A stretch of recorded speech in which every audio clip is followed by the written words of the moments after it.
It is essential that nations of the Indo-Pacific have the freedom of choice, so essential to make right decisions on development and security. A lot is happening in the world, and I'm sure that our exchange of views will be very valuable for all of us. India has every right to defend its people against terrorism, and we will exercise that right. Thank you all for joining us here today. I'm reminded by my colleagues from India, Australia, and Japan that within an hour of becoming the Secretary of State of the United States, this was my first meeting. So we like to do these every 6 months, right? Every 5 months. But we're honored to host them here today in this very important partnership that has developed over the years and that I think has really taken wing in the last few months. And we want to continue to build on. These are very important countries. These are very important strategic partners and allies of the United States. And together we have a lot of shared priorities, a lot of things we care about in the world. I think there are many global problems, but also problems that we face in our respective countries that can be solved by us cooperating together. One of the challenges upon coming, although this is a great partnership and a great forum in which to discuss these issues, one of the challenges has been something new like this, is turning meetings and gatherings where we talk about ideas and concepts into a vehicle for action, into a vehicle for actually being able to take concrete actions. And that's the next step in this great partnership, is to actually begin to see concrete actions and steps being taken in conjunction with one another, in coordination with one another, in partnership with one another, for the benefit of our respective countries and ultimately of many other countries in the world. There are many countries that are going to benefit from this partnership, even though they're not members of it.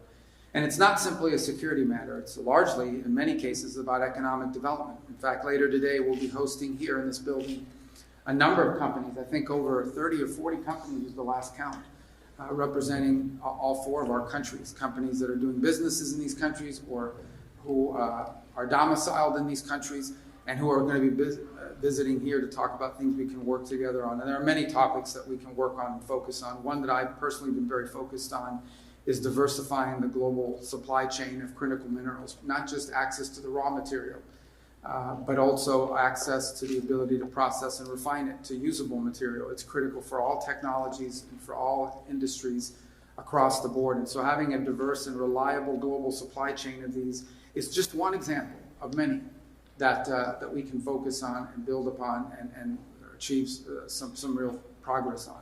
So that's the hope for this partnership. That's why it's so important to host it here today.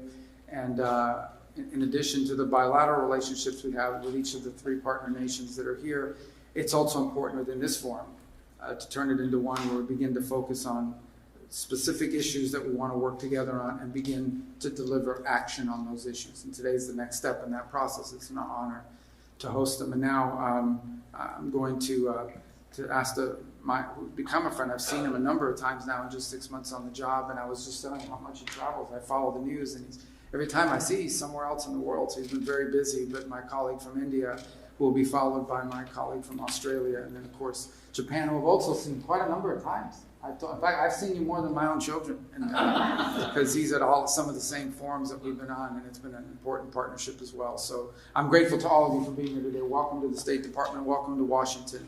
And I look forward to visiting you in your respective countries as well, and for the progress that we're making together in this very, very important partnership and forum that we've created.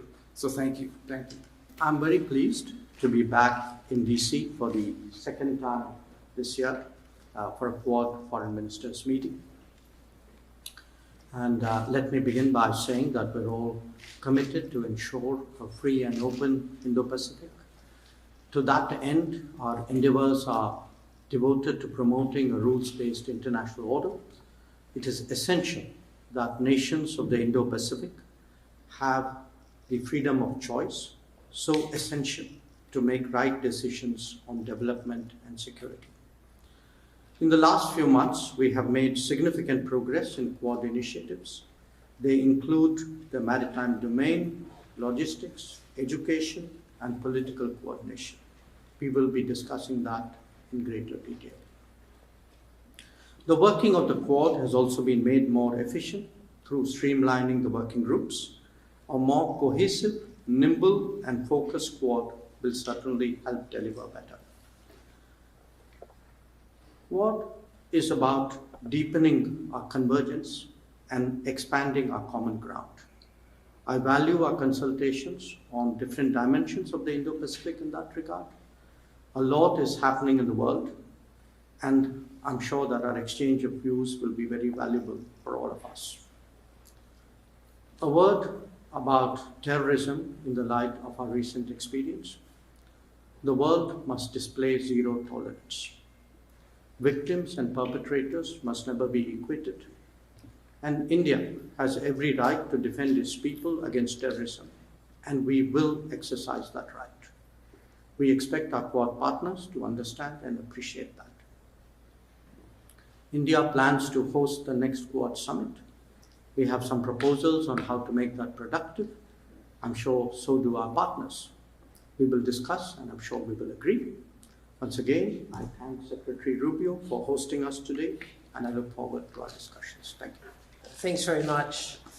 It's really wonderful to be back here in Washington. It was such an honour to be invited to attend the inauguration of President Trump in January and to attend it with my colleagues from India and Japan. And Secretary Rubio, it was indeed your first few hours of being Secretary of State. It was such an honour to meet with you, and I look forward.